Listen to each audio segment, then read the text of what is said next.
You're going okay? You're going okay? Everyone going okay? Hopefully. If you're not going okay, then I'm so sorry, I don't know what I can do. But come and see me. If you're not going okay, then you can come and see us and let us know if you can share it. Go on. Second song you sing, where can I find it in the book? Ah, I didn't. thank you for asking.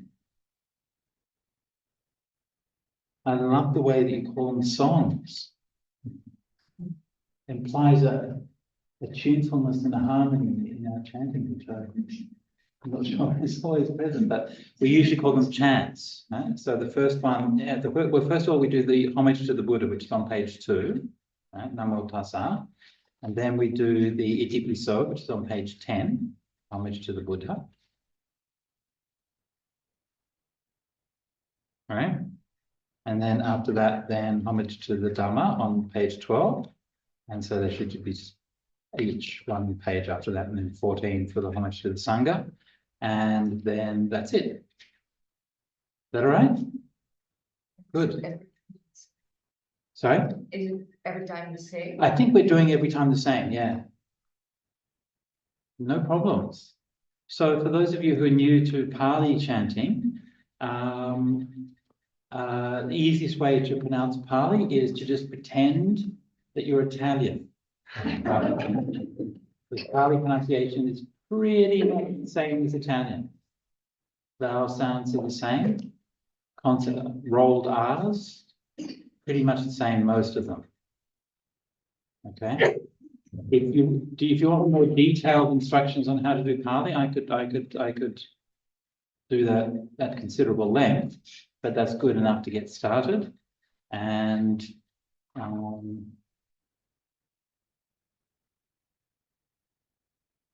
most people approach Pali chants like guitar players. You just like fake it. You know, okay, well, you know how to play this? Yeah, sure, good enough. Let's go. And then you start, and then you figure it out, and that's 90% of guitar playing. Okay.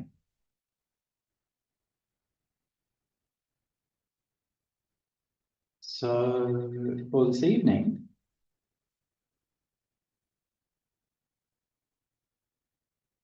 I would like to introduce some of the fundamental teachings of Buddhism, namely the Four Noble Truths and the Noble Eightfold Path.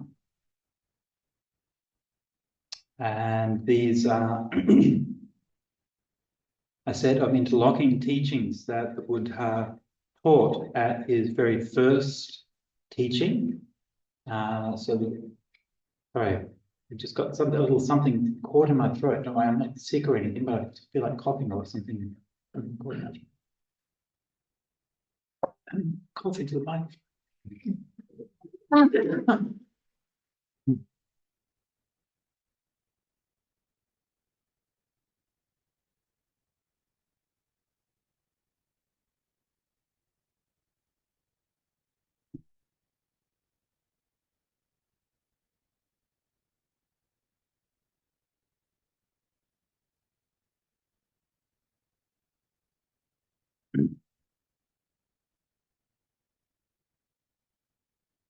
Yeah, so the Buddha, a bit of background, because I've got a few new people here, so I get a bit of background. The Buddha was born in what is today Nepal, about 2,500 years ago.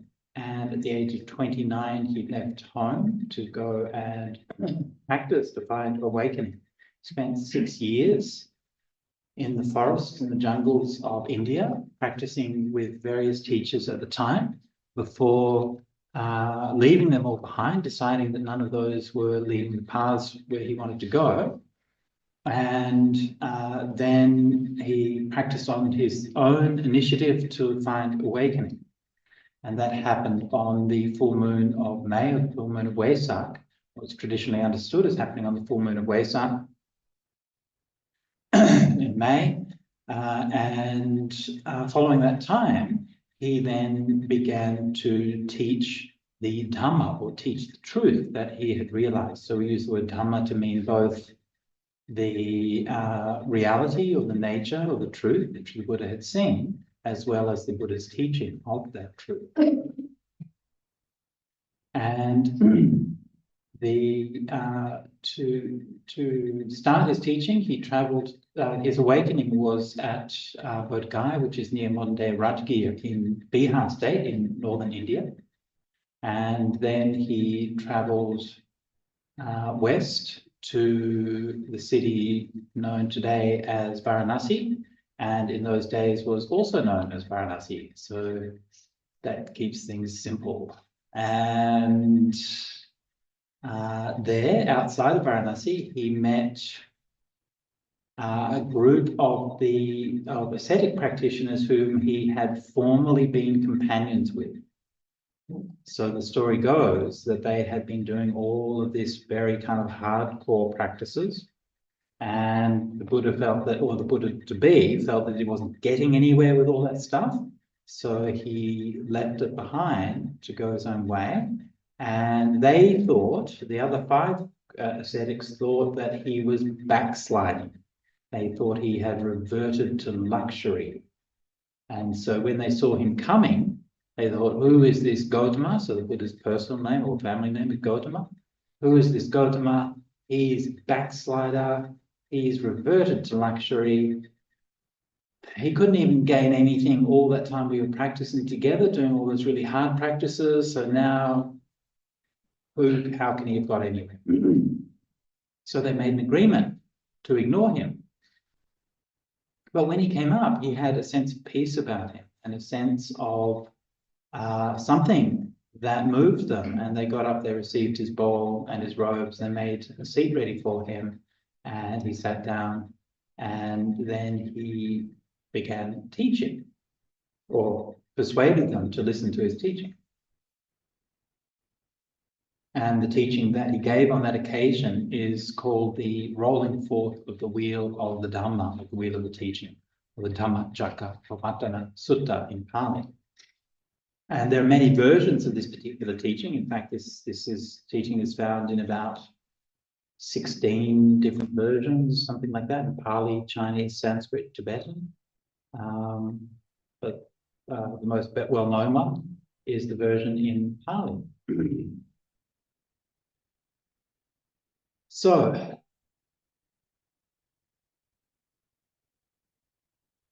the Buddha begins by teaching these group of hardcore ascetics. And how does he begin? He begins by saying there are two extremes which renunciates should not indulge in. Number one is sensual indulgence. Okay?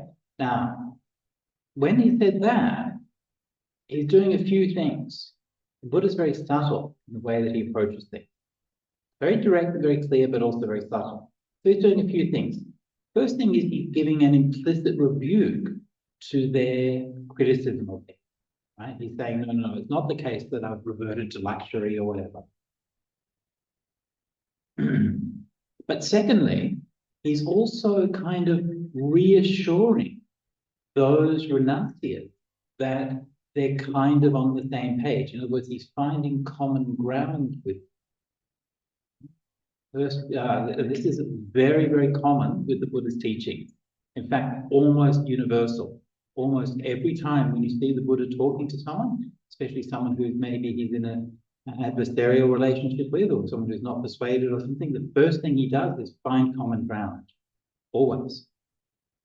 So the first thing, find common ground, no sensual pleasure. So these guys, these are rough old monks who are used to going naked and fasting and all of this kind of stuff. They're like, yeah, those sensual pleasures, they're really bad, aren't they? Yeah, great. So they're all now on the same page. And then he says, and the other extreme is self-mortification. You know? Extreme asceticism. They're like, what? No, you fooled us into thinking that we were on the same side. Again, it's very characteristic of the Buddha's approach.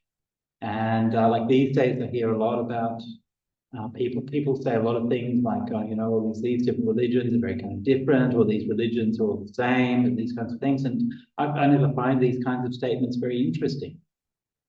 Now, when you look at how the Buddha talked, he didn't start by saying, well, the religion that you're practicing is the same as my religion, or the religion you're practicing is different to my religion. How boring is that?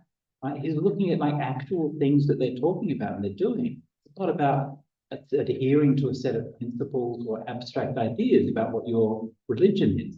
It's about how you live your life. And there are some things in how they live their life where they can find a point of agreement. And if we were to be honest and we were to look around, we would probably find that with most people in this world, we can find something in agreement if we want to. There are a few people in the world who are so distant to our own values and how we love to live that we couldn't find anything in common with. Few indeed. So we can find something in common. But we can also find something different. And it seems to me that when we say all religions are the same and these kinds of universalist philosophies, that we're not really listening to what any of those religions are saying. Instead, we're kind of slathering them over. We're like coating the lens with Vaseline so that we can't see anything too clearly, and we can just see a kind of misty smear of what we imagine them to be like.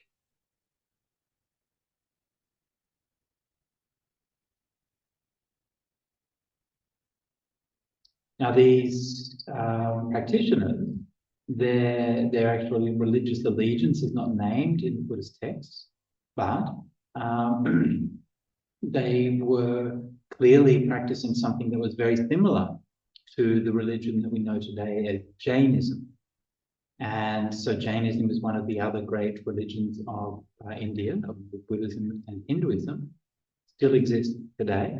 And one of the great values and precepts of Jainism is non-harming. And Jains have pursued the principle of non-harming to an astonishing degree. And where I live in Sydney, live in Paris Park, which is called Little India. So where I am, everyone around me is Indian. Like everyone in our flat is Indian. Everyone you walk down the street, pretty much everyone's Indian. I'm walking down the street, I see a white person. I'm like, what are you doing here? Hang on, it's a bit of self-awareness anyway. And it's not quite that. I mean, it's not 100%, but it's mostly Indian people around. And nearby is all the Indian restaurants and so on. So that's where I take my bowl. One of the houses that we go past on the way there, we got to know the people staying there because they would come out to the back of their flats, there's a little bit of patch of grass there, and they would bring their rabbits out. And they'd come once a day in the evening and sit with their bunny rabbits as they played around in the grass in the backyard. And we started talking with them, and it turns out they're Jain. And so because they practice harmlessness, love for all creatures, then they're really practicing it. They happily sit there in the back watching their bunnies play around. I thought it was so lovely. Such sweet people. Anyway, so this is Jainism. But one of the things about Jainism is that they have very, very hardcore kind of ascetics. So this, of course, is only for the professional monks and nuns, not for everyone. And so, for example, like one of the groups, they don't wear any clothes. Right? So they're naked ascetics. Yeah. Doubt if you're going to see a lot of them in Belgium in the winter. It might be a bit too hardcore even for the Jains. And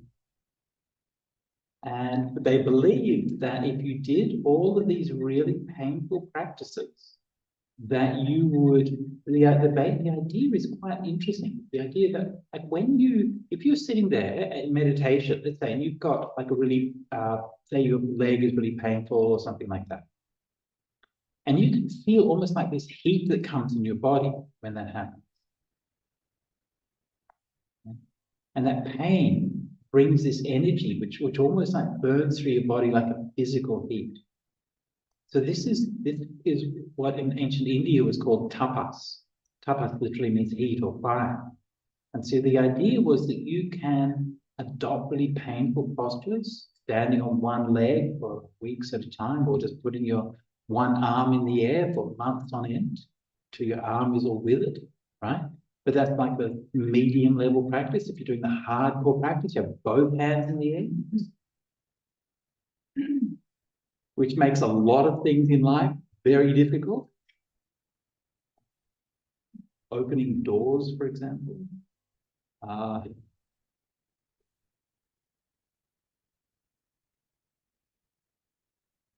And the idea is that you create this fire inside your body that burns.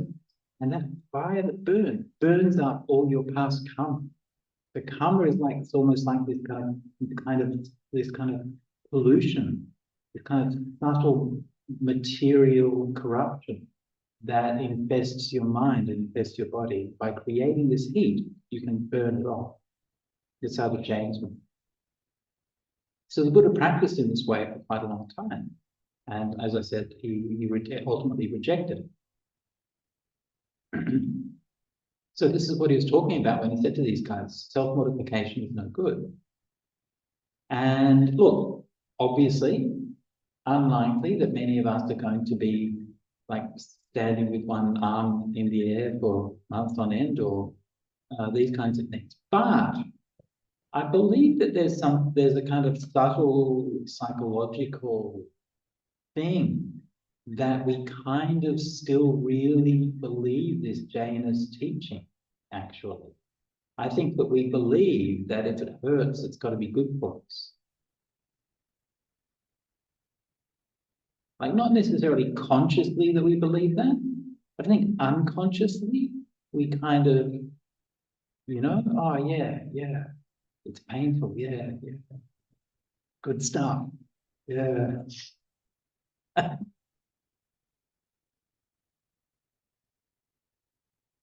They did a experiment one time, a study on placebos. And so they gave an interesting study because they gave people a bunch of placebos, right?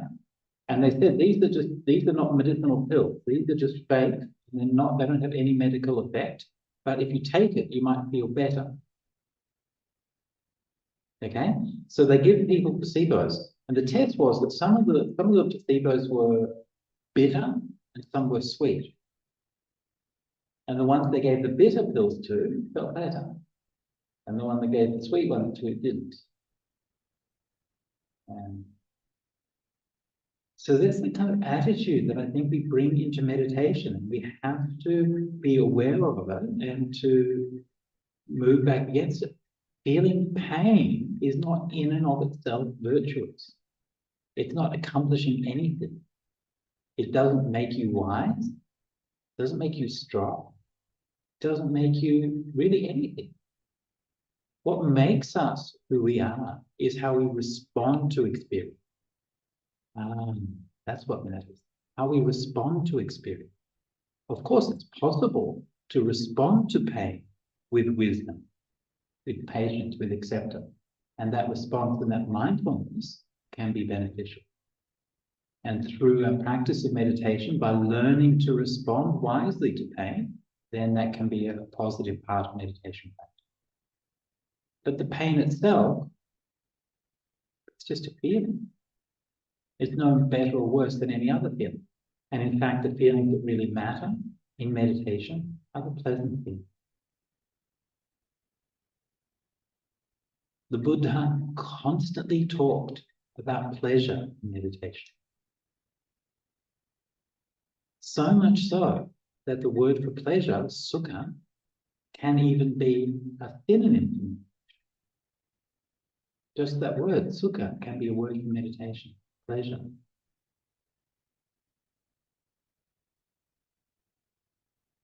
So we're going to be talking more about this during the week as we're doing metta meditation. But that's one of the great advantages of metta meditation, is that it is one of the most helpful for giving rise to sukha, giving rise to pleasure.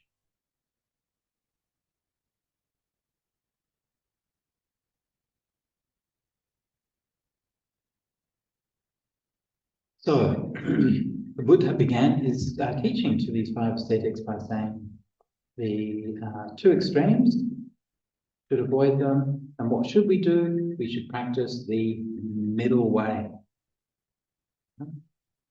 Middle way. So this is one of the most famous teachings in all of Buddhism, the middle way. And the middle way is framed in a bunch of different ways. Okay. Actually, the idea of the middle way, it's a bit of a. I mean, it just depends where you put the goal posts, right?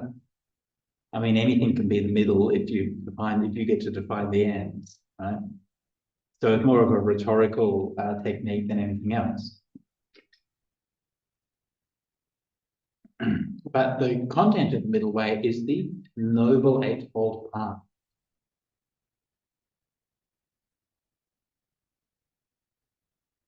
And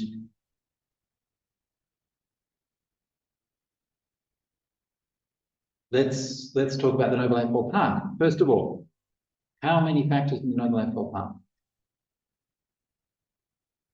8. Thank you. It's good. It's good to know there's some learned people among us. Astute, wise, sagacious, full of wisdom.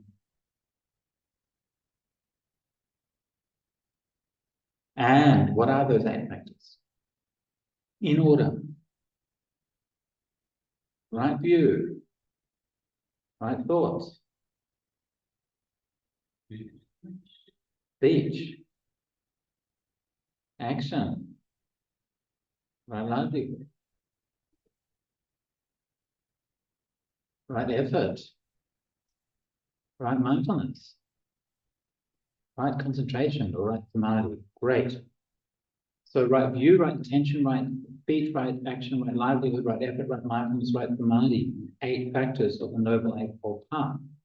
I'm going to talk a little bit about each of these factors, although some of them we've already covered and some of them we'll cover later on.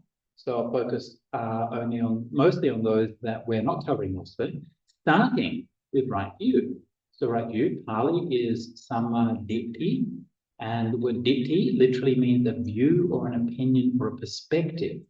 Sometimes this is translated as being like right insight or right understanding, but this is the misunderstanding of what this factor is. The purpose of right view is so that we have an opinion. It's so that we have a belief about things, that we can set out on a journey. Right view is the start of the path. It's not the end of it. So by sitting here and listening to a Dharma talk, then you are helping to develop your right view. Okay, this is one of the factors for developing right view. Reading Dhamma books, reading suttas, right? So the suttas, the Buddha's discourses, by reading those, that also can help to develop right view. By having, okay, but these methods are only partial.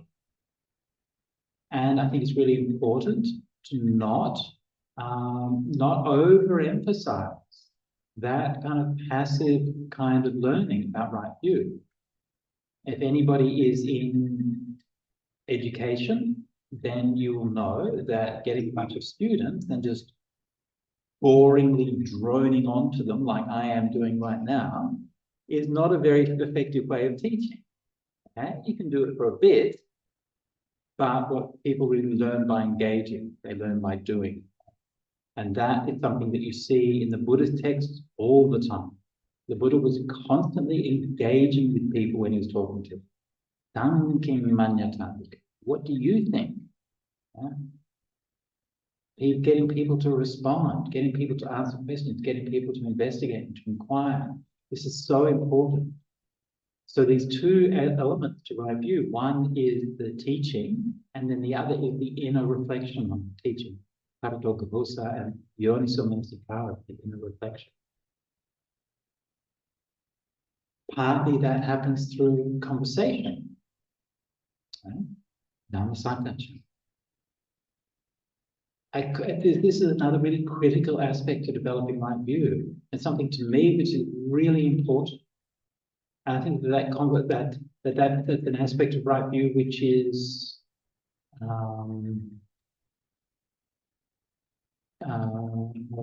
which I don't think we have really learned all that well to be able to do.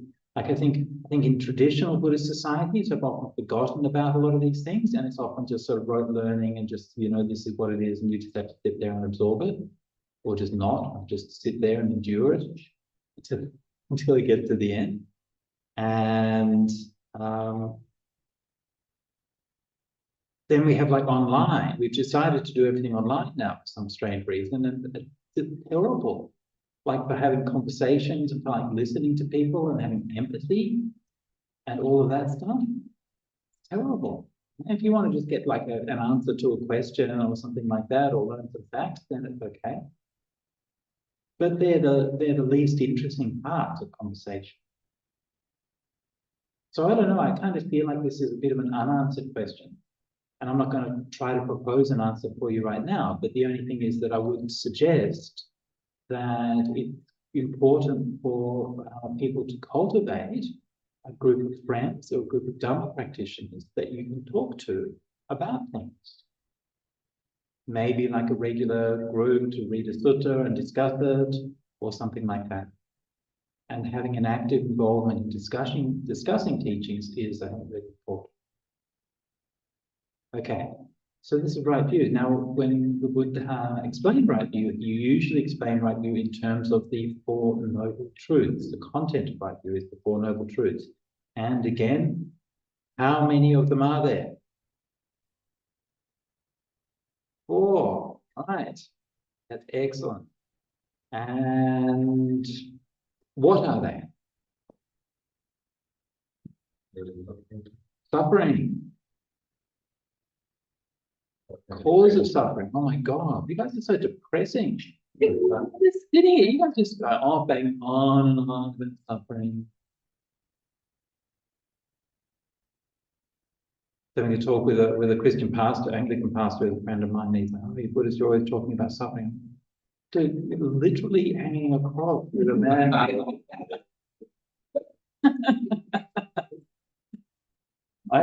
I mean, does he look like he's suffering? It looks pretty peaceful to me. Okay, so suffering, cause of suffering. What's the next?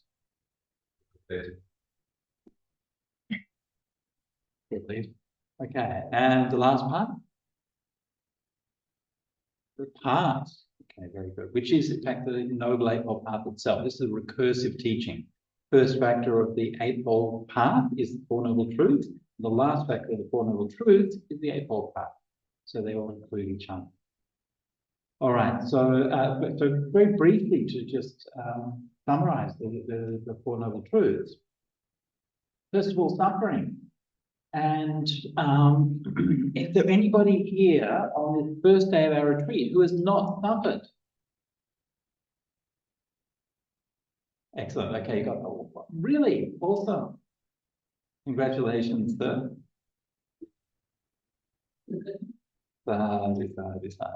So for most of us, suffering is, well, it's pretty obvious, right? It's part of life. And one of the fun things about suffering is blaming people. Yeah. Oh, the amount of people we can blame for suffering is just like huge. We can keep doing it. It's really, we can blame Trump, we can blame the internet, I like personally. We can blame our neighbors, blame our parents. Right? We can blame our past karma. We can blame genetics. We can blame capitalism. We can blame, what are some other good ones? What? Blame ourselves? Oh my goodness. Blame ourselves. Like usually like at the end of the long list, or maybe sometimes right at the beginning, right? That's the person. So look, the Buddha did not say that those things are irrelevant, or he didn't say that those things are not causing suffering. Of course, it's true, right? Oppressive government causes suffering. Injustice causes suffering. These things are real, and they should be addressed in those realms. But in the spiritual realm, the Buddha was a spiritual teacher and meditation teacher. The suffering that we experience inside ourselves is caused by our own craving. That's what gives rise to suffering. It's the second noble truth. So the suffering we experience happens at a very obvious level, most obviously in terms of like painful feelings, but it happens in terms of like emotional level. We get separated from those that we love. But it also happens at an existential level, even when you're not actually feeling any pain, even when you're not feeling any loss, even when you're not feeling any sadness. Maybe you're sitting here in meditation, you're feeling perfectly content. Everything's good. But there's still like a subtle existential level of suffering that the Buddha was pointing to. It's very, very hard to see. One way of thinking about that existential level of suffering is that it's not quite perfectly peaceful. And so it's still, from the Buddha's point of view, considered to be suffering. Even though it might not be painful feeling, but it's still considered to be suffering. So then the cause of all these forms of suffering is craving. See, this is good news. Because if we give rise to suffering because of craving, that means we can let go of craving and let go of suffering. Now, the good thing about craving is that pretty sure that everybody here has let go of craving at some point in time. Some craving. Okay, maybe you immediately picked up some more, sure, but you know what it's like. In fact, when you're meditating, this is part of the normal process of meditation. Probably most of you, or just about all of you, have already experienced this today in meditation. That you might be sitting there meditating something, maybe you're feeling restless, and then there's a kind of a letting go, and then you're feeling peaceful. Or maybe you're feeling tired, and you think, oh, I'll just keep going for a bit longer. Keep going for a bit longer, the tiredness goes away. Or whatever it might be. And this actually happens again and again and again in meditation. We can feel, oh, we're attached to something. Our mind is like worried about it. Maybe it's just an itch. Right? See, these things are tiny, but they're huge. Because if you're feeling an itch when you're meditating, the next thing you want to do is you want to stretch it. And that's desire. And you can see that like in a laboratory. You can sitting there, you can feel, oh, I really want to scratch that itch. And you don't. And the itch is still there. Now, the fact that you can feel that itch means that your consciousness is becoming more clear. Normally, we barely notice. But when we become more alert, mind becomes more clear, we see more vividly. And even something as small as an itch, we can feel very powerful. And when we feel that, we can feel the desire to scratch it. And we can sit there for a while. And it's kind of weird, isn't it? Because you know what else is real? That itch is real. You know what else is real? Climate change. Half of LA just went down. Ukrainian war, Gaza, extinction of species. But somehow they're not as important as that little itch, because that's the real thing that I've got to scratch when I'm sitting there in meditation. That somehow outweighs all of those other things. And that demands my attention. It's weird, isn't it? So when these things happen like that, that's giving us a lesson, teaching us about the nature of craving and attention. And if you're patient, you wait, it goes away. Oh, interesting. This is the third noble truth. Got an itch now myself after talking about that. Which is then the path of practice, which is the noble eightfold path. So this is the four noble truths, okay? Which is the Buddha's diagnosis of the problem that we're dealing with and the cure for that problem. So right view is essentially seeing the world with having an accurate set of beliefs or views or opinions about that. Not the same as wisdom, but it's one of the factors that leads towards developing wisdom. When we have that right view, we need to be humble about it. The Buddha spoke quite often about epistemic humility. If we believe it, then we can say, I believe that. But we can't say it's true.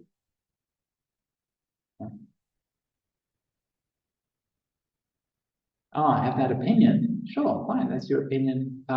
No, that's true. Only when we see it for ourselves can we say that that's true. And so far, we're just at the first factor of the Noble Eightfold Path. There's another 8 to finish. So this is the right view. Initially comes from hearing the Dhamma, reading about it, learning about the Dhamma, then discussing it, reflecting about it, and investigating those teachings inside our own experience. And this is what's maturing and deepening that right view. Now, right view is complemented by right intention, right motivation. Right motivation is usually defined in 3 ways. The motivation of renunciation, or letting go, the motivation of loving kindness, and the motivation of compassion. Now, these things are very significant because right view by itself can be arid. It can even be cruel. If somebody has if somebody is overly attached to their idea of right view, then it can lead to a nihilistic dismissal of the suffering and the reality of the world. Why should we care about how the world is when everything is just suffering anyway?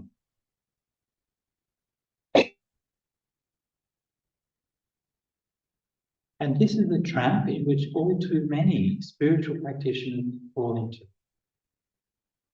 It makes me feel so sad. I feel like people are really missing the Dhamma, missing the point of Dhamma, because they use Four Noble Truths in a way that borders on being cruel and dismissive, to not hear people, to not care, to not respond. So the purpose of the Four Noble Truths is not that it's not so that we just dismiss the suffering of ourselves or the suffering of others. It's so that we understand that suffering. We want to do something about it. And this is the essence of compassion. So compassion begins with empathy, with being able to put yourself in another's shoes and experience what they're experiencing, and to have that desire and that wish to alleviate their suffering.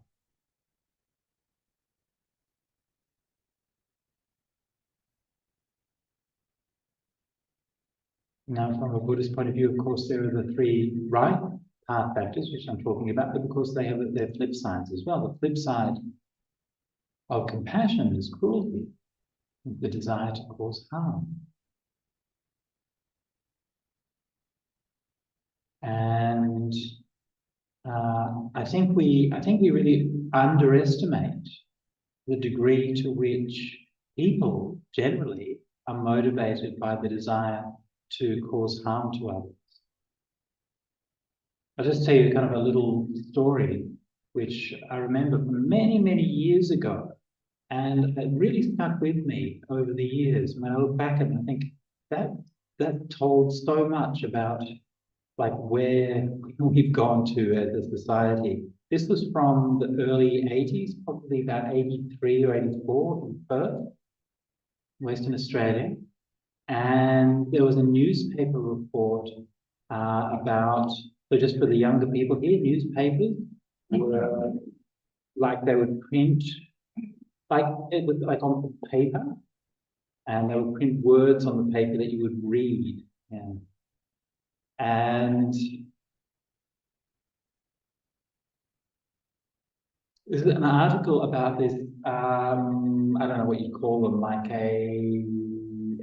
like a management guru kind of person. Some big deal. They booked out this big convention center, something like that, and gave this talk, and they were reporting about it. And this was in the 80s when that kind of greed is good philosophy was all the rage. And he was all there telling everybody to get rich and all of this kind of stuff. And then he said, how do you know you've made it? Right? How do you really know? You've got your nice car, you've got your nice holiday, you've got everything that you want. Here's how you know what you made it. You get in your latest model Mercedes-Benz and you drive to the poorest suburb in your town and you drive slowly along the street looking at all of the poor people and just making sure that they can see you and that they know that you've made it and that you know that they haven't made it. That's how you. That's when your success is complete. Yeah. So being rich is not just about having more than others; it's about others having less than you.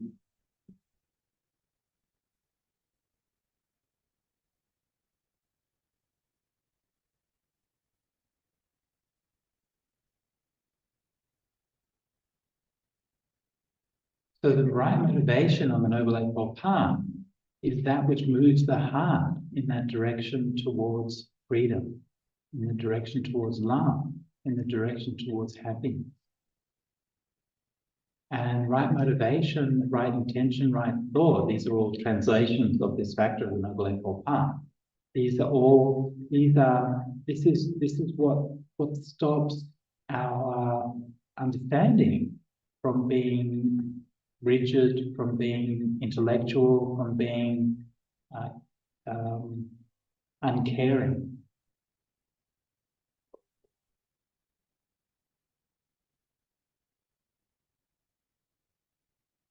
Now, these two initial factors of the Noble Eightfold Path are crucial. If we find that our meditation is struggling, or we think that we're not getting anywhere, or that we are not sure how to proceed, then a wise advice is always to return to these factors, to deepen our right view, deepen our understanding of the Dhamma, but also especially to deepen our renunciation, to deepen our compassion and loving kindness. A lot of those things can be expressed through service to the Dhamma. You know, service is a kind of letting go. By service to the Dhamma, I don't mean necessarily in a Buddhist way. It can be a service of the retreat or the temple or something, but it can just be looking after people, putting others before yourself. And this is one of the most important ways of practicing this second factor of the Noble Eightfold Path. And I think it's one of the shames of modern Buddhism is that in modern times Buddhism often tends to be very self-orientated. And we practice for myself because I've got my suffering and I've got my stress and I want to help to overcome that. But we don't really think about how that impacts the people around us in the communities. In traditional Buddhism, it's exactly the opposite. Buddhism is a communal practice. Everybody goes to the temple, they do the chanting together, they work together. And it's a thing about building community and building a shared sense of values. And meditation practice, if it happens at all, is a long way down the track.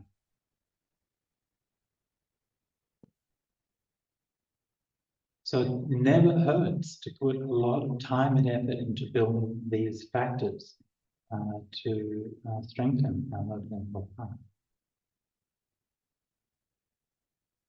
So the next one is right speech. We talked about right speech yesterday, so I'm going to just skip over that. Then right action. We talked about right action yesterday. It's the precepts on not killing, not stealing, and no sexual misconduct. So we talked about them yesterday. Then is right livelihood. Yes, right livelihood is important. Why? Because most of us spend 8 hours a day at our jobs and maybe half an hour if we're lucky at our meditation. And then we think somehow that meditation is our practice and our jobs are not our practice. This is crazy talk. Your job is your right livelihood or wrong livelihood, as the case may be. So the Buddha said that there are various kinds of ways of making a living that are called wrong livelihood, which include things like trade in weapons, trade in poison, trade in slavery, trade in meat, and what's the other one? I think drug trade. Yeah, these are the things that are considered to be wrong livelihood. As for right livelihood, basically any kind of normal job that helps people is considered to be right livelihood. It doesn't have to be anything special. Like if you're doing something, especially in the caring professions, this is what the Buddha said is the best kind of livelihood. So if you're a doctor, a nurse, a therapist, social worker, anything where your job involves actually helping people, then this is the best kind of livelihood that you can do. But also any ordinary kind of livelihood is good right livelihood. Being a plumber is right livelihood. Being a bricklayer is right livelihood. Being a farmer is definitely right livelihood. These are all jobs that actually help people to do things. Now, I think one of the big problems today in modern society is that we have many jobs that are just bullshit, right? And they just don't do anything. And we could just eliminate them. For example, like the entire advertising industry could just go. Would we be worse off? Probably not. Probably better. And there are many jobs throughout any industry which are just kind of like that. Don't really achieve anything for anyone. And while that's not necessarily wrong livelihood as such, but it's kind of valuable. And it's why it saps our humanity. And I think there's something insidious about the way that we let the definition of our jobs sap our humanity. There's a really good statement made about this a few years ago by the American Congresswoman Alexandria Ocasio-Cortez. And she was asked about whether she thinks that robots are going to create a problem in the economy by creating unemployment. And her response was, and I'm paraphrasing here, this was a few years ago now, she said, the problem isn't that the robots will take people's jobs. The problem is that we've been taught to define our self-worth in terms of what we can contribute to the economy. And that's a profound statement. It's a surprisingly profound statement from a politician. You are not your job, and you are not what you can give to the economy. Just so we're clear, the purpose of the economy is to serve humanity. Just in case we've lost perspective on that one, the economy exists so that we can have somewhere to live and food to eat and the things that we need for our life. That's why we have an economy. And when our economies start to fail to be able to actually provide us with those things, then that's not our fault. And it's not up to you to be a slave to the expectations and so on of the people who are running the economy. So finding meaning in our profession is hard. I am one of the very privileged few who lives a life that I've chosen that is deeply meaningful to me. And that's incredibly lucky.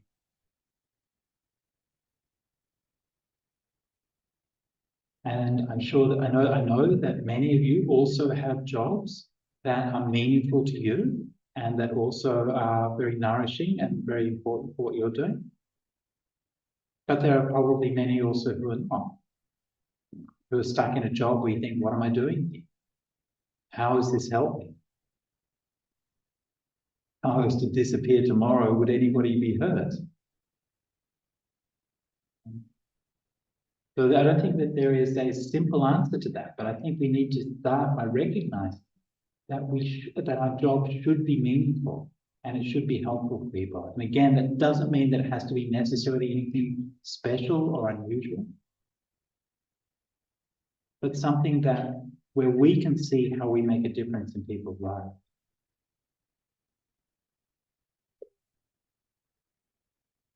This is the right line. Okay. Now,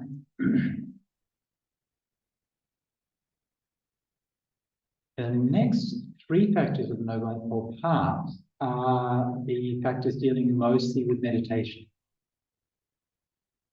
And I mentioned this a little bit yesterday when I was talking about how we often, I think, get the relationship between our work and meditation. Oh, by the way, before I go on, I should mention that under right livelihood, it doesn't just mean paying jobs. Also, if you're a retiree, then that's your retirement is your right livelihood. And particularly for retirees, you should be setting the good example of not doing too much when you retire. Right? I think that's really important. If you keep working really hard when you retire, then what do you think young people are going to do? Your children or younger generation are going to look at you and they're going to think, oh my God, is this ever going to end? A bit like me when I look at old monks sometimes. I think, do I ever get to retire? Is there anything that's ever come to an end? But also students or people who look after the house. This also is a kind of right livelihood as well. So it's not just for earning away. Anyway, so right livelihood is the condition for right, immediate condition for right effort in meditation. This is a kind of interesting one because normally we think we go to work, we get exhausted, we get stressed, we come home and we zonk out because we don't have any energy left. If you work out at home, that's probably another old-fashioned concept I'll have to explain to young people in a couple of years. So there used to be these things called offices. And people used to actually travel to them to work. And they used to actually meet their work colleagues in person. So we get tired, we get exhausted mentally and physically frazzled from work, and then it's really hard to meditate. But it should be the other way around. We should be so happy in the work that we do that it makes meditation joy. Imagine that. Imagine that you finished work and then you're going home, and then when you walk through your front door, then you could think to yourself, your hand on your front door is about to step into your house, and you think to yourself, that was a really good day at work today. I helped some people. I tried to be kind, and I tried to do a good job and be honest to people. And I actually made a difference in some people's life. I feel good about that. Now, as I'm stepping through my front door, I'm going to leave that work behind. I'm just going to carry forward with me the joy and satisfaction that comes of having done a good job. And then I'm going to use that, and I'm going to come from that, going to empower my meditation. That would be nice, isn't it? Weird how we live in such an advanced society, and yet we somehow haven't figured out how to do that. It's not impossible. It's not even that difficult. There's actually a lot of people who really do feel like that. And if we don't work people too hard, and we don't get them to do rubbish jobs, and we don't get them to do things that are harming people, then it's quite possible to live in such a way. Somehow we don't. And somehow it's not a priority. Weird. Anyway, so right effort.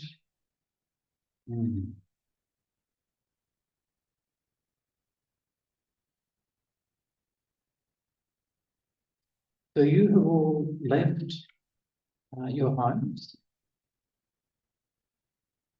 You've left behind all of those things that you could be doing right now.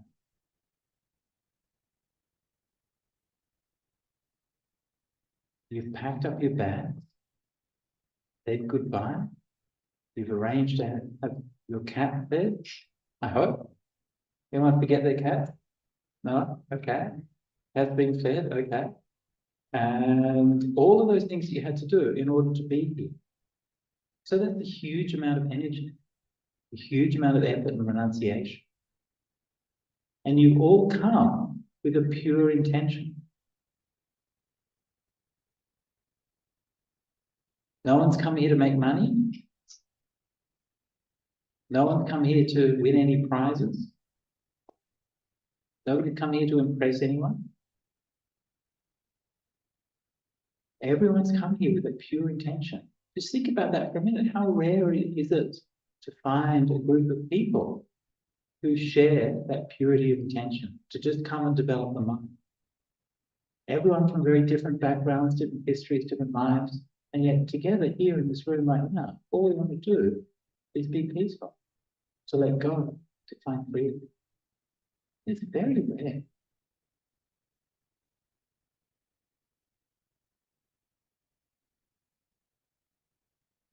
And all of that energy and all of that renunciation, all of that goodness is a power, the effort which is put on you all the time.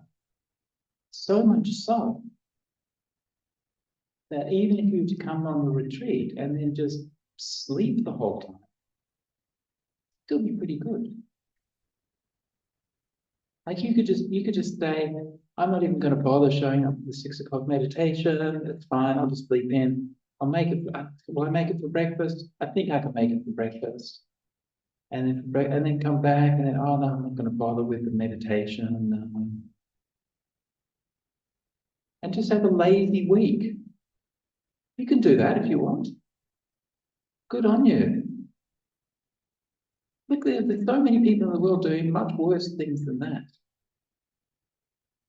If you just decide to come here and just laze around and have a lazy week, go fine. As far as I'm concerned, great.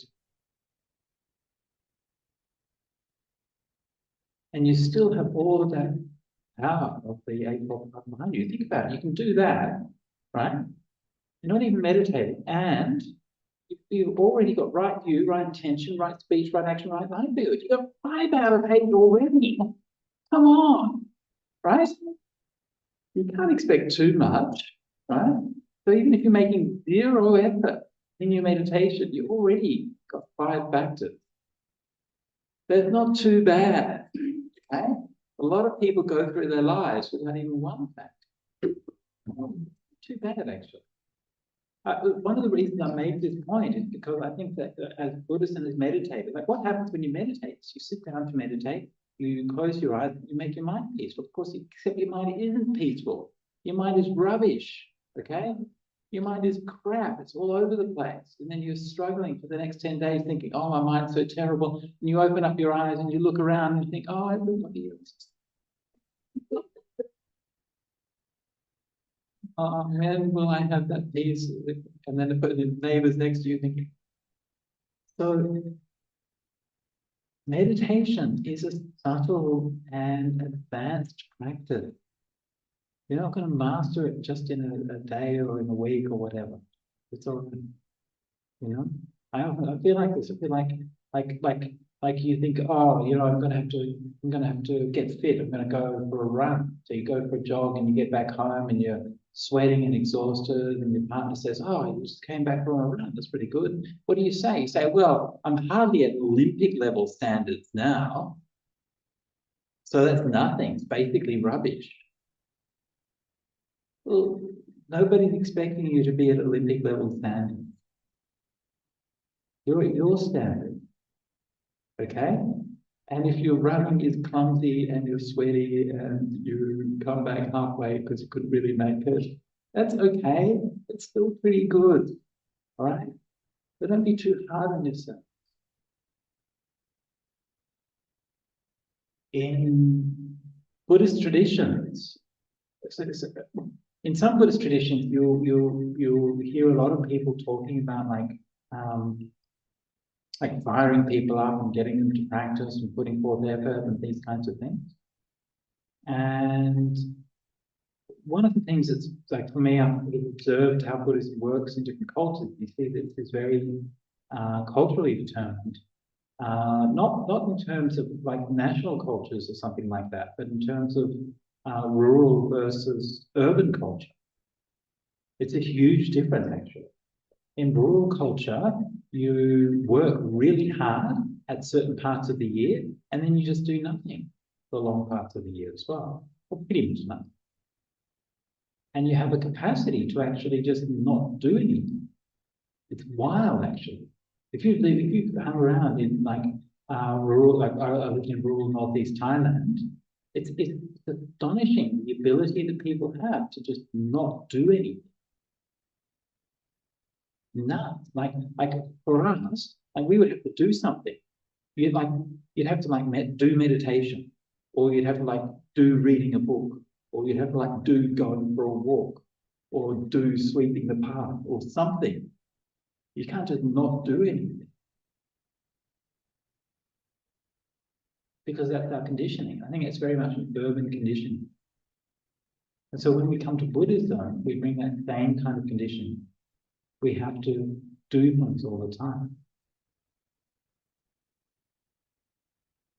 And so we bring that same materialist work ethic, to our Dharma. We're more virtuous if we work harder. Right? I did extra overtime, surely I deserve a raise. Yeah? But that's not how spiritual practice goes. Spiritual practice goes like tending a garden. There's the time for pulling out weeds, yes. There's a time for watering, yes.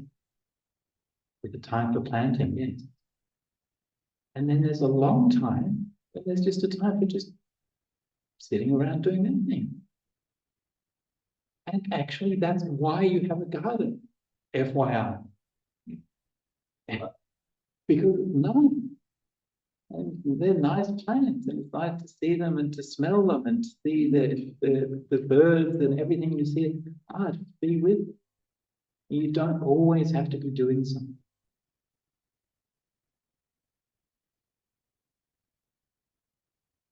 So take the time in your in the retreat. Take the time to just be, to relax, to be open. If you want to come to the meditations, that's even better, right? That's awesome. If you come for the meditation, it's fantastic. And if you're sitting there in the meditations and your mind is thinking about this and that and it's all over the place, it's okay.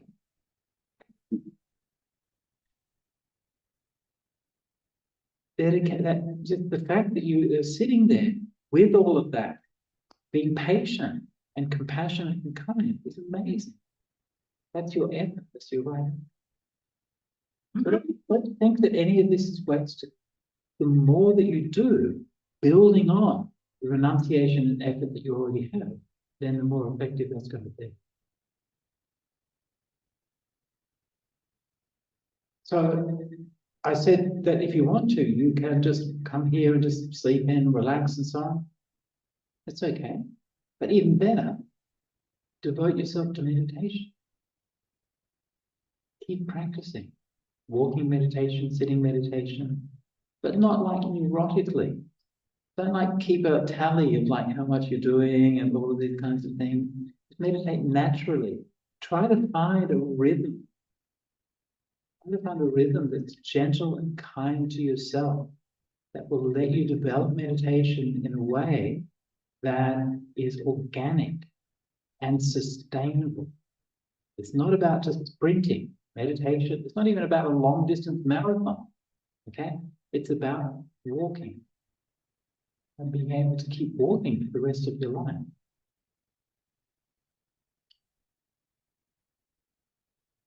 One step after the other.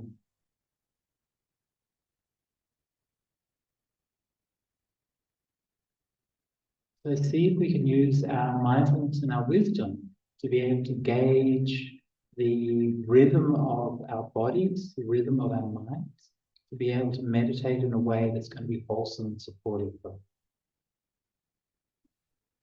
So it's right effort. And the next one on the Noble Eightfold Path is right mindfulness. Right mindfulness. So mindfulness is a quality of mind that maintains awareness without forgetting or getting distracted by it. Mindfulness keeps things in mind.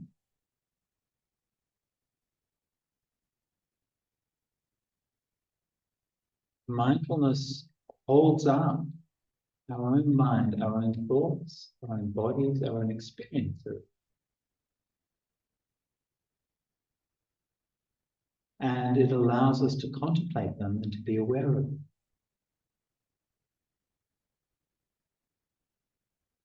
In many ways, the word mindfulness in early Buddhism is equivalent to, by early Buddhism, I'm trying to make sure that I don't use technical terms without explaining them first. By early Buddhism, we mean the Buddhism that's taught in the Buddhist suttas, the early Buddhist discourses, Buddhism that was taught by the Buddha and the early Buddhist community. So in early Buddhism, mindfulness is not quite synonymous, but it is very similar in meaning to meditation. So to do mindfulness or practice mindfulness means to do meditation. When we are watching our breath, we're practicing mindfulness. When we are aware of the posture of our feet, when we're doing walking meditation, we're practicing mindfulness. But we also apply mindfulness outside of meditation. So when we are walking quietly into the hall, we are practicing mindfulness. When we are quietly opening the door and closing it, we're practicing mindfulness. When we are taking our coat off outside the meditation hall so we don't disturb people inside, we are practicing mindfulness. When we are walking around the place here without slipping over, we're practicing mindfulness. When we are eating, being aware of what it is that we're eating, chewing, the whole process, tasting, we're practicing mindfulness. When we are about to crack a joke to a friend or the person we're staying with, and then we're like, hang on, about that silence thing and that quiet thing, we're practicing mindfulness. So mindfulness is looking after us, guarding us and protecting us and maintaining our awareness. Mindfulness is not something that just is. Mindfulness is a faculty that we train. The more we can be mindful, the more the mindfulness will be there for us.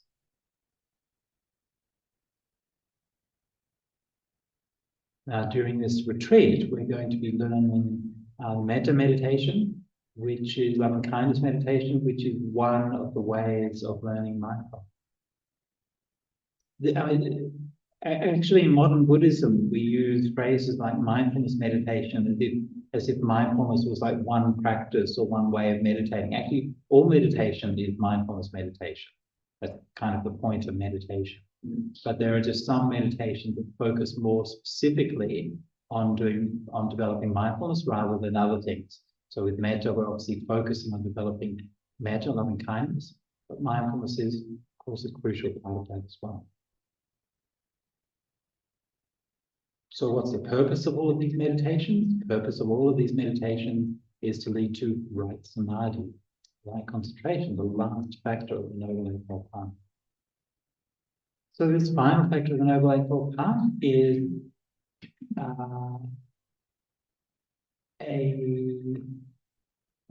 samadhi means an absorption or an immersion in a state of refined and elevated consciousness. And this emerges as the result and the culmination of all of the other factors of the Eightfold Path.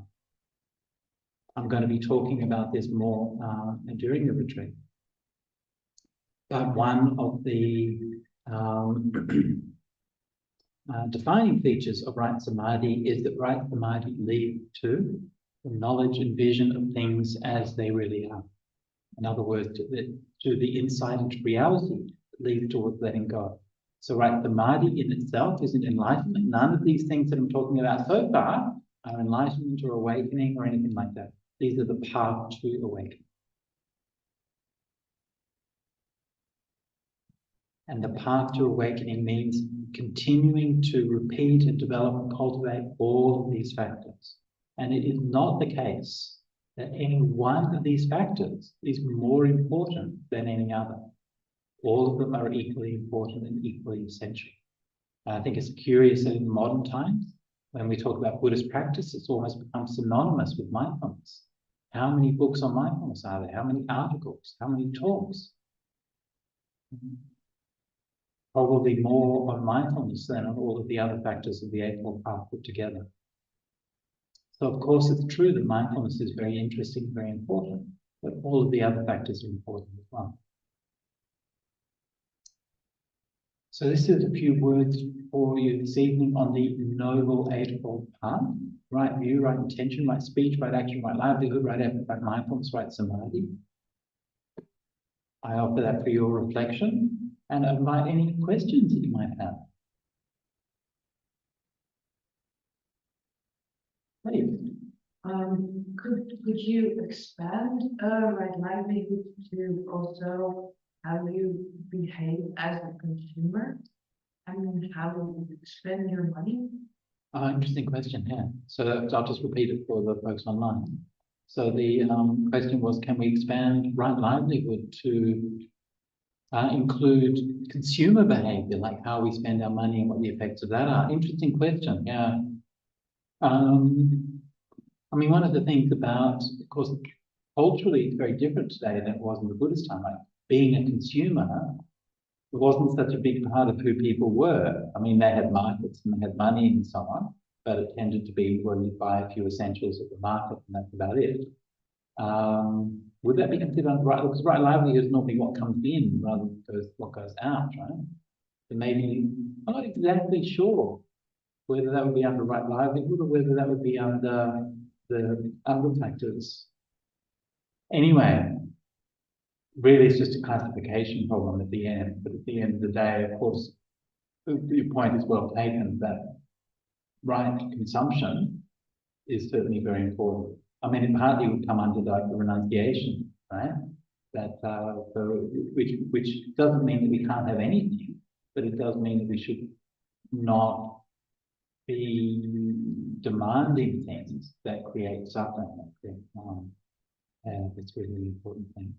I can buy toilet paper that is depleting the earth.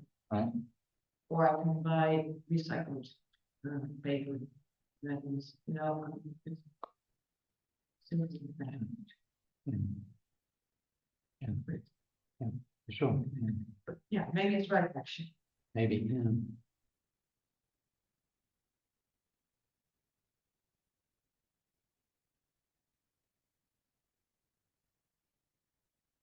Yeah. Would you maybe share your insight about the code in I don't know but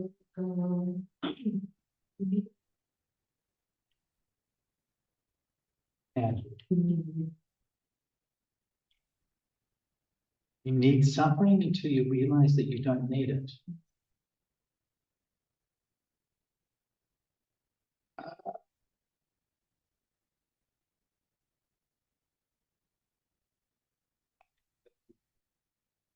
Sorry, I feel like the attendees at Wilbur Baggins' birthday party trying to work out the saying whether it was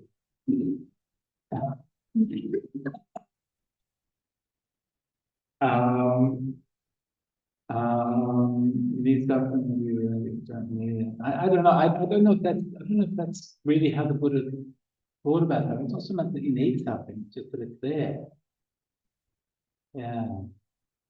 I don't know. I'm not quite sure exactly what the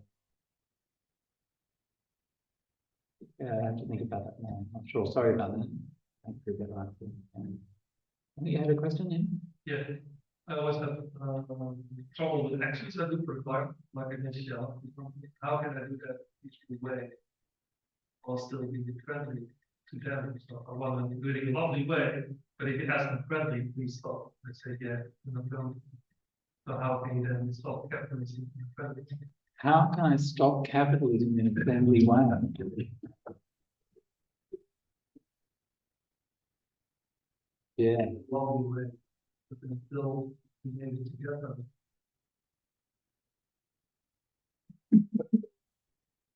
together. Okay, so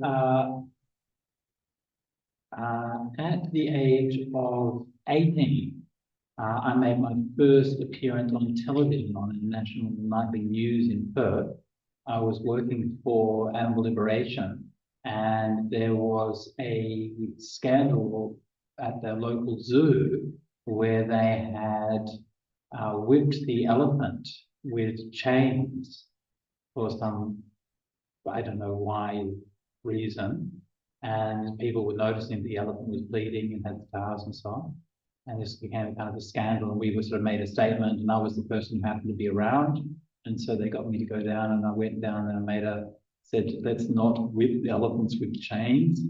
And like that's kind of the essence of activism to me, is like saying things that are like so completely obvious. Like, why am I spending my life saying these things which like don't whip elephants with chains, or like don't dig up fossil fuels and then burn them so that the whole world dies?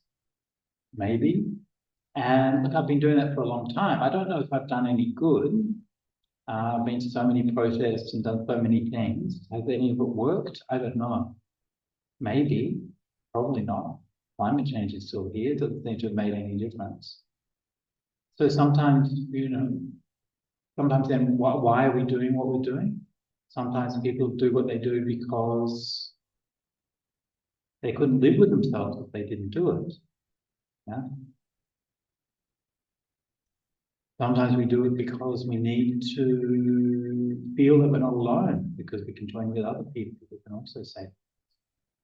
But it's difficult because you're up against huge forces. And the reality is that they've been there long before you were alive, and they'll probably be there long after you're dead. And to make a difference is never easy. How are we to do that in a loving way? Well, first of all, don't be too hard on yourself. It's okay if you get annoyed, and it's okay to, not be completely pure in heart all the time. But don't lose sight of who you are, and don't lose sight of what matters to you.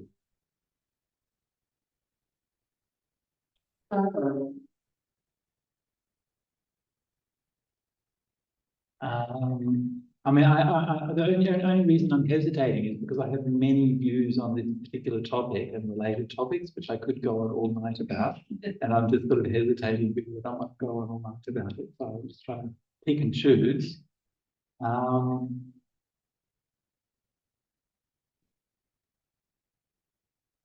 Go on, yeah. Can I contribute to this? Please, yes. While you're thinking about it, on this note, what do you think? Do you think that there could be a role for anger sometimes? Do I think that there could be a role for anger sometimes when it comes to these sorts of things? Well, I think a good example of that would be our former Prime Minister, Julia Gillard, who very famously gave a speech about misogyny in our federal parliament. I'm not sure if anybody's aware of that or familiar with it, no? Became quite famous when she gave this speech, and it's well worth looking up on YouTube. So Julia Gillard got up there and she was slamming her predecessor, the former Prime Minister Tony Abbott, for his misogyny. And you could see that she was absolutely furious, like absolutely furious at being spoken down to, patronised. And there's been a lot of really bad behaviour going on in Australian parliaments. And she was really calling it out. But at the same time, she was very disciplined, very controlled. and very truthful in what she was saying. She wasn't just doing insults or anything like that. She spoke in a really powerful way. And so was it anger that made her speak so powerfully? I don't know, but what was really powerful was that she didn't let the fact that she was angry stop her, nor did she let it control her. She was still in control, and she said what she needed to say, and that's what made it. So we shouldn't let the fear of anger stop us from doing things. I ask, I guess, also because sometimes the person who is aiming to tell the truth is the problem instead of the problem. The person who's aiming to tell the truth is the problem instead of the problem. Can That you see sounds like an ancient Zen thing. What I mean is sometimes there is the idea that the person who is speaking against the problem, so instead of focusing on the problem and what we're going to do about the problem, the Right. person who is speaking about it right. is the problem Absolutely, yeah. because they're upset about it. Yeah. No, absolutely, that's the case, yeah. And I actually wrote an article about this some time ago, and the article began in something like, this is how, it was the article called For the Change Makers. I'll see if I can share it, if anybody's interested. But it basically begins with this. It says, you ask nicely, they say no. You ask nicely, they say no. You ask nicely, they say no. You ask firmly, they say, why didn't you ask nicely? And that's where it begins, yeah? And so there's all of this gaslighting and manipulating and so on to convince you that somehow you're the problem for asking about, yeah, definitely, this is, of course, what happened. It's still what's happening for us, for example, you know, one of the, I mentioned before, like I've done lots of environmental activism, none of which I think had any particular effect. But some things did have an effect, like we stood up for doing Bhikkhuni ordination. It did have an effect. We have Bhikkhunis today. And in the forest tradition, of course, there were Bhikkhunis previously, but in our little corner of the world, we managed to support Bhikkhuni ordination, and it's made a difference for many people's lives, I think. And of course, then that was something that we were criticised for, right? Oh, it's not that we don't like Bhikkhunis, it's the way that you did it. Right? And the way that you did it. Oh, really? The way we did it. What would the right way have been? Then there's silence, yeah. So yeah, these kinds of things is definitely problematic.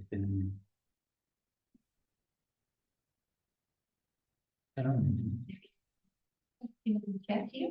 Please. From Asian, which has to do with this. Does anger not indicate that we're moving away from our center and consciousness? Maybe.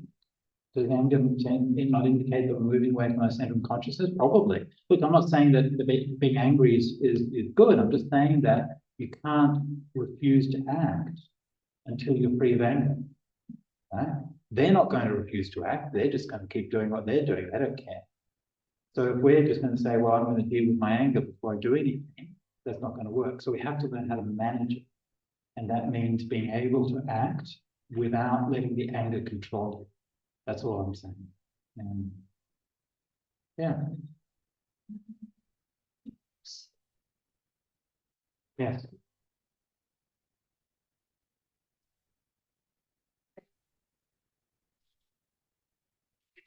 Right. Yeah. Yeah.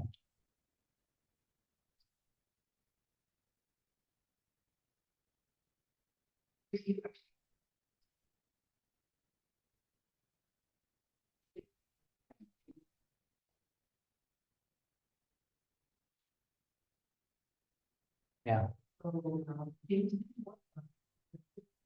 There's a fine line between the diligent practice and the reactivation to the here and now. How can we actually,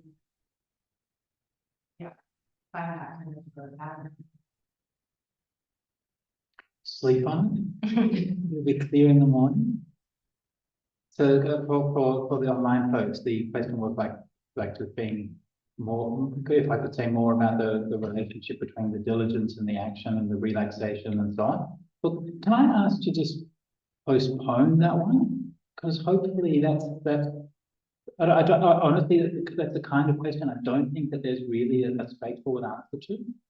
And I've already talked about it in the talk, and it's going to come up through the retreat. So I'm not sure that I can say anything that's going to be hugely helpful at this point in time, right? But during the retreat, hopefully, or you know, honestly, it's the kind of thing that you just have to find the balance for yourself, to be honest. And so I'm just trying to help you to find your balance. Okay? You know, when I say I'm just trying to help you to find your balance, what I really mean is don't blame me when it all goes south. Okay.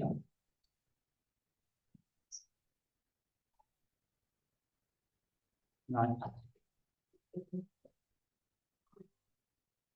How can we keep the principle of being honest in a work-related environment, assuming that the business is cruel?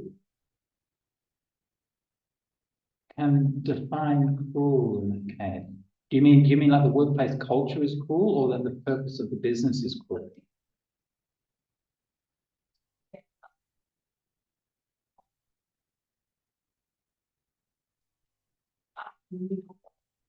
Right? Yeah. So, how can we be honest? I think it's kind of mirroring the development that already discussed before. Yeah. But let me feel that being really honest, you stop. Right. How do we balance following principle while Yeah. Look, if being honest is going to cost you your job, you should probably be looking for another job. And I know that it's not easy. I'm not saying that facetiously, but that's just the reality. You know? We shouldn't be dehumanizing ourselves by accepting the status quo that tells us that we have to put up with that kind of context and that kind of job. There are, in fact, better places around the place. There's nowhere that's going to be perfect, but there are places that's going to be better. So if you really feel that that is somehow, if it's something that's endemic to the job, endemic to the company or the corporate, whatever the organization, then honestly, I'd say start looking for another job. If it's something which is more contingent, right? So maybe like a particular boss or a particular situation which might be changed, then that's different. Yeah, so these things are very difficult to comment on too much because they vary so much according to the particular situation.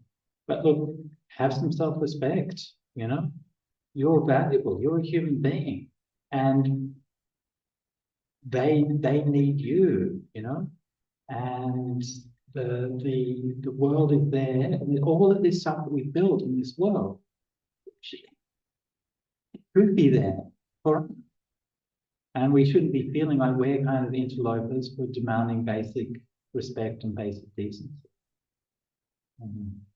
I hope you find some solution to whatever problems you're going through.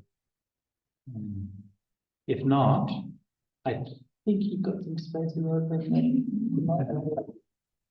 So we are trying to provide an opportunity for as many people as possible, because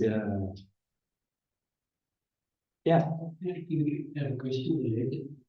And also the difference when you said that like you have to get life livelihoods for your profession. Do you think it's a valid path to say like I just make this profession to exist in this system and I achieve life livelihood next to them? Not really. I mean, look, I'm not trying to judge anybody here. I understand how difficult it is to do this, right? But your livelihood is the job that you do, and so you can't separate that from your spiritual path. And so if your job is not good, then What can I say? You're young. Which you could Find some options, yeah? I'm forced to do this job by my environment. So Yeah, it's not me controlling doing this job. yeah, I'm conditioned to exist in this system. I understand, yeah. So I have to exist myself, and the good I can do can be outside of the system. Look, if that's what you have to do, then that's what you have to do, right? I mean, this is the Buddha's point, right? That samsara, the existence in this world is suffering, and it's full of these kinds of compromises. So yeah, sometimes we have to make these compromises. So all I would say is just don't accept, don't let them tell you that that's normal and just and right. Right? It's unjust, and it's not how the world should be or how it needs to be. So don't stop looking for a better world, because there are other possibilities. Maybe not right now, but hopefully maybe in the future that there'll be an opportunity to do something better. And meanwhile, you just sometimes have to do the best you can with what you've got. Go on, yeah. I think that was the question of like, the way we look for better world inside of the world. We want to build the world from the ground. It's also that. Yeah, I understand. Mhm. Another unanswerable. Yeah. Yeah. Any other questions? Yeah, go on.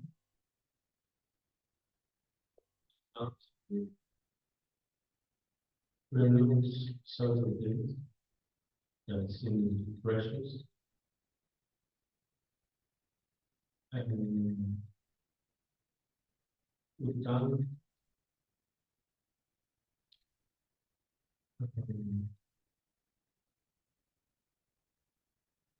we feel that it's more of a liberation of converting what places inside. Sorry, I'm not quite sure what you're asking.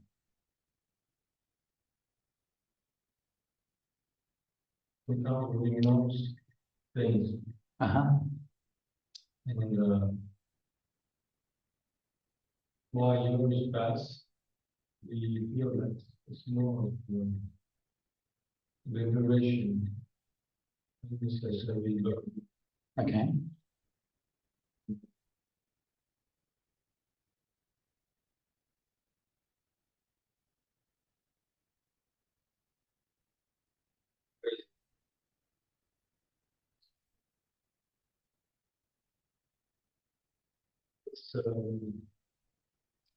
it's specifically that's how to work.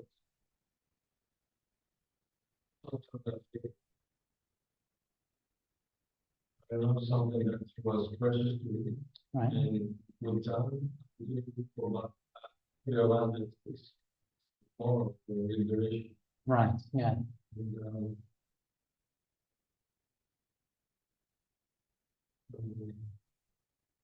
for another question.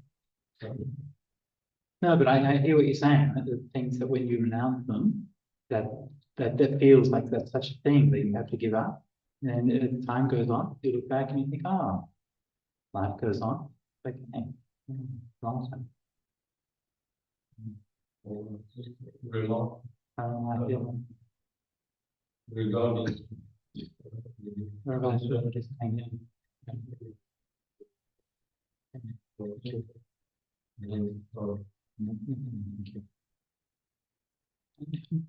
Yeah, earlier on, there was a question. Wondering.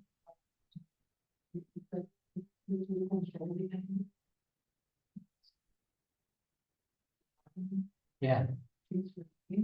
How can you do it? Well, okay. So in Buddhism, we distinguish defilements on 3 levels. Okay. So defilements are the unwholesome impulses of our mind and tongue. Okay. And the basic defilement, the greed, hatred, and delusion. Buddha analyzed these in many different ways. We'll talk about different kinds of defilements during the retreat.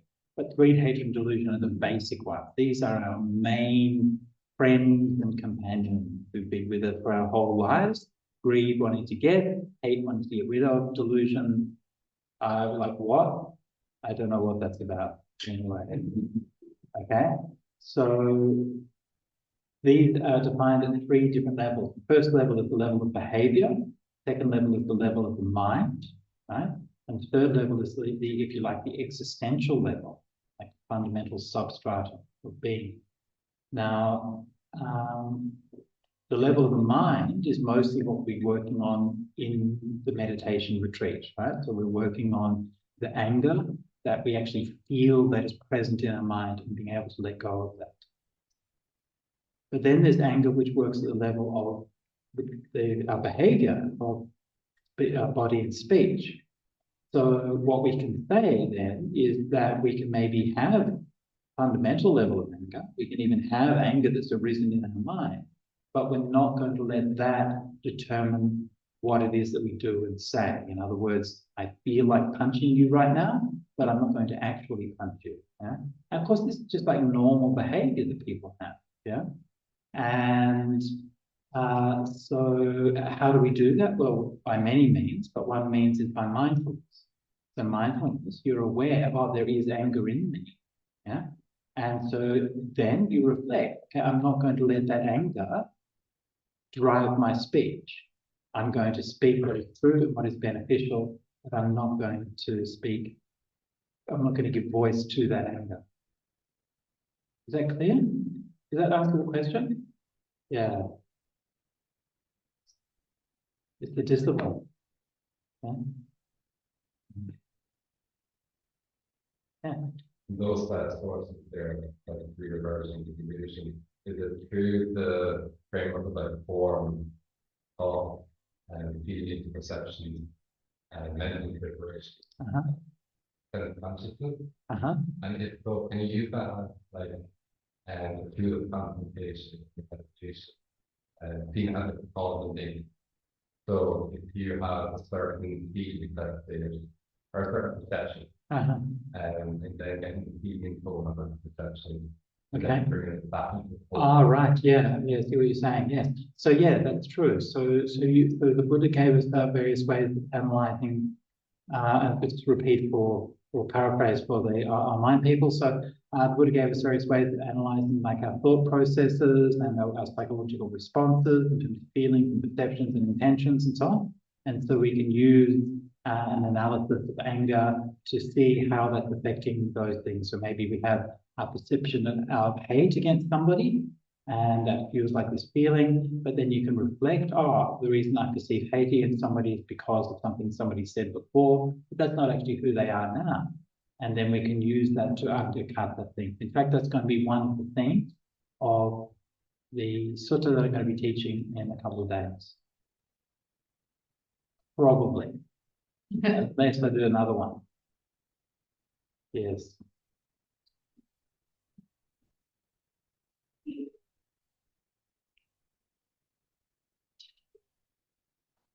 The piece that the department are the visual impressions and desire and the morning and the use of the morning of the department are anger. So I'm getting confused because you just said the environment are the really thinking and emotion. Yes.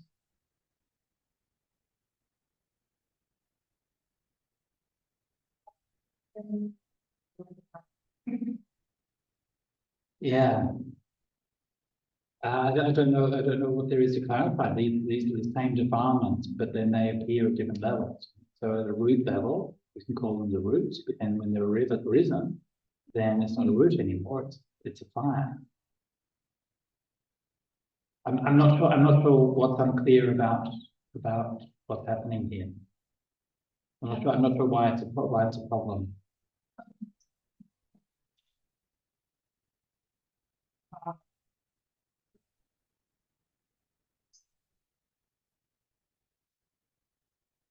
That's correct. Yeah.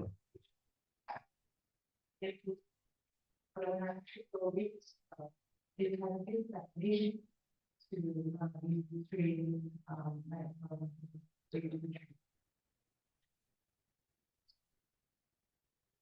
I hear what you're saying. I know what you're saying. Like I think it's just a different way of using language. That's all. Yeah, that's all. That like the reason why I think the reason why that there's a mismatch in the understanding is because there are different contexts. Like there's not an absolute way of describing these things, which is always going to be always going to be perfect in every context. A particular sutta that you're referring to is a particular exposition with a particular purpose, which is dividing things up in a particular way. That's all. So don't get too hung up on thinking that there's a way of talking about things in this particular context. Therefore, that's some kind of absolute thing which then applies universally everywhere. It's a language is used to build meaning within a context. So Sariputta is trying to divide things up in a way that's leading towards purpose. So yeah, if we were to look at the sutra in more detail, then we would be able to understand what the purpose is. Does that make sense? Yeah. Okay. All right, let's wrap it up there. Okay. Let's wrap it up there for now. Thank you, everybody.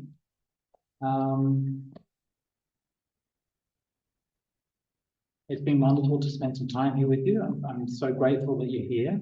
And I'm really, honestly, I'm honored and humbled by the fact that you're present and that you're paying attention. And I don't think anyone fell asleep. Oh, that's pretty good. And so,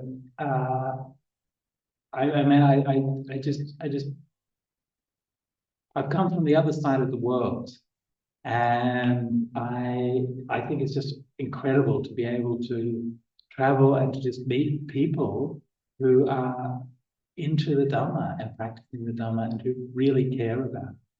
It's something that's so precious to me. So yeah, thanks everybody for your presence. And let's finish up by paying respects to the Triple Chain.